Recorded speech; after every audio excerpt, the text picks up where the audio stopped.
Forza Horizon 6 promises to have a revised and improved performance rating system, including the introduction of R-Class for some of the fastest vehicles. We've also fully overhauled our roster to be better balanced across all performance classes, from D to our new top-end R-Class for track-focused cars. The performance index, or PI, of cars is certainly in need of some improvement.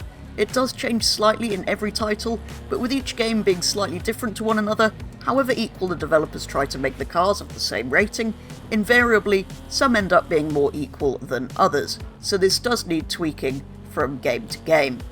To be fair, there are so many combinations of cars and upgrades that no system can ever be perfect. There are over 900 cars in Horizon 5. On most cars there are over 100 different parts that you can equip, taking into account the street, sports and race tier options, which makes 90,000 possible combinations for upgrades and cars. That is a very basic and not at all accurate calculation, but you get the idea a lot. If you find today's video interesting, please consider dropping a like and subscribing for plenty more Horizon 6 content in the run-up to the game's release and beyond. Some vehicles upgraded to certain classes are particularly overpowered.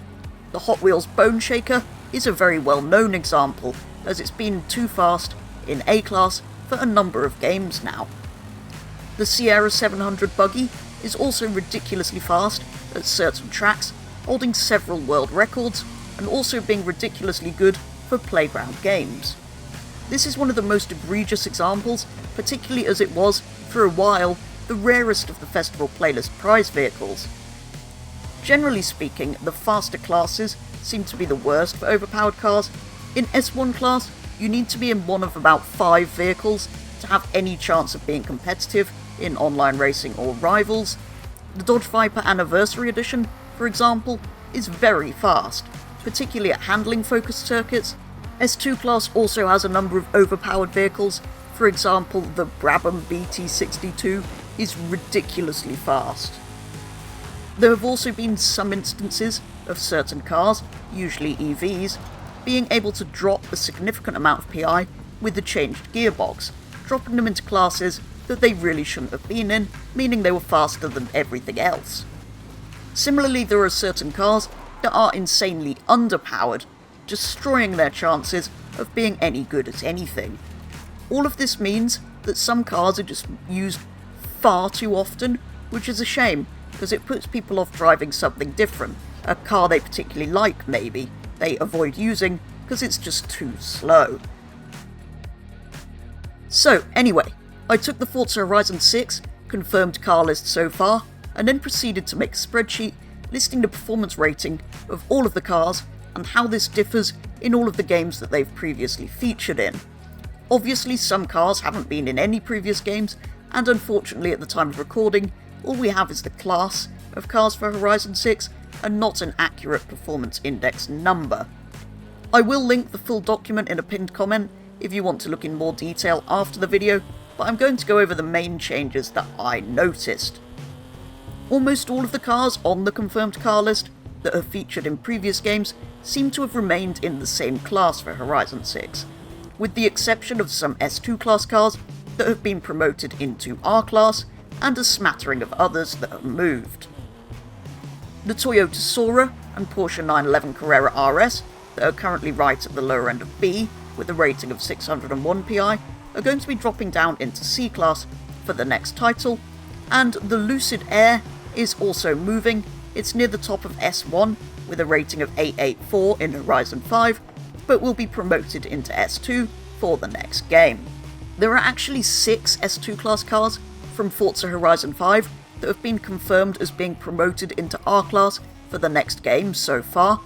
These are mostly track-focused cars, like the Aston Martin Valkyrie for example. So 6 S2 class cars have been promoted, and a further 3 cars have also jumped classes, making it 9 cars that have actually moved from one class to another. Presumably the ones that stay in the same classes will mostly, if not all, have revised ratings too, but we don't know what those will be yet. There are also a couple of cars that are new to Forza that will be in that R class, along with the ones from Horizon 5, meaning so far this category will feature 8 cars that we know of. The Alfa Romeo SE 048 SP, the Aston Martin Valhalla concept, the Aston Martin Valkyrie, the Ferrari F80, the Ferrari FXXK Evo, the Lamborghini Essenza, the Pagani Huayra R, and the Mitsubishi Evo Time Attack car. So far on the current car list, in addition to the 8 R-Class vehicles, we have 5 cars confirmed as being in S2 class, 18 confirmed as being in S1 class, 9 confirmed as being in A class, 18 confirmed as being in B class, 12 confirmed as being in C class, 17 confirmed as being in D class, and 14 that are yet to be announced which classes they're going to be in. A lot of these are the new Time Attack cars, but the fact that the Mitsubishi Evo Time Attack car is moved to R class would suggest to me that the other Time Attack cars will most likely also be in R class. The other cars not yet given a class are mostly new ones, like the updated model year of Audi R8 and GTR Nismo, both of which I would expect to be somewhere in S1 class, probably slightly higher than the current models that we have in Horizon 5 are. These last couple of observations aren't exactly to do with Horizon 6's PI, but interestingly, some of the cars on the list date back as far as the original Forza Motorsport. However, not a single car on the current confirmed car list has featured in every previous Forza title, although a few have been in every Horizon game. I also noticed that for the most part, cars had exactly the same PI in Motorsport 6 and Motorsport 7, which a lot of people probably already knew, but I didn't know that previously, so that was interesting to discover. I think that, though, is probably all we can really determine about the updated performance rating system for Horizon 6.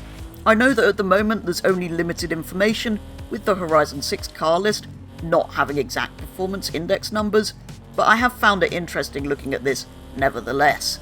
Hopefully you found this somewhat interesting too. Do let me know your thoughts on the changes to the performance rating system for Forza Horizon 6 and the introduction of R-Class. That, though, is going to be all for today's video, so thank you very much for watching, and I'll be back with the next one very soon.